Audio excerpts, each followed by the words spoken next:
এই টুম্পা, কি আছে? কাশ্মীরে শাল আলা এসছে। তাই? কাশ্মীরি আলার থেকে শাল কিনলে তুমি হ্যাঁ। কাশ্মীরে ফ্রিতে ঘুরে আসতে পারবে। কি করে? আরে লোকটা তো মাসে মাসে সপ্তাহ সপ্তাহ টাকা নিতে আসবে। হ্যাঁ। যে সপ্তাহ সপ্তাহ টাকা নিতে আসবে, 1-2 সপ্তাহ দিয়ে দেবো না।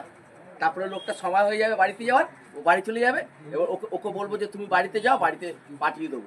তারপরে বলবো যে বাড়িতে পাঠাতে পারছি না, বাড়িতে তোমার গিয়ে দিয়ে আসবো, ঠিকানা তো জানি না। এবার ও ঠিকানা দেবে, যেই ঠিকানাটা দেবে তারপরে বলবো গাড়ি ভাড়া পাঠাও, তারপরে তো যাবো।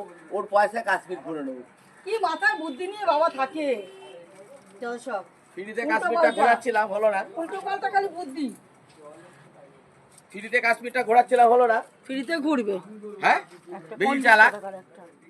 কাশ্মীরে শালটা হয়ে যেত, কাশ্মীরটা ঘোরা হয়ে যেত ফ্রিতে। ওর পয়সা দিয়ে কাশ্মীরটা ঘোরা, ওর টাকা দিয়ে আসতাম ওর বাড়িতে গিয়ে। যাও মার খেতে যাও। কেন মার খেতে যাবো? তুমি কাশ্মীরে যাবো না। কাশ্মীরে ফ্রিতে ঘোরা হয়ে যাবে। আমরা যাবো কাশ্মীরটা না, গুলি খেতে যেতে নারাজ। তাহলে আজকে মরবো নাকি আমি গুলি খেয়ে?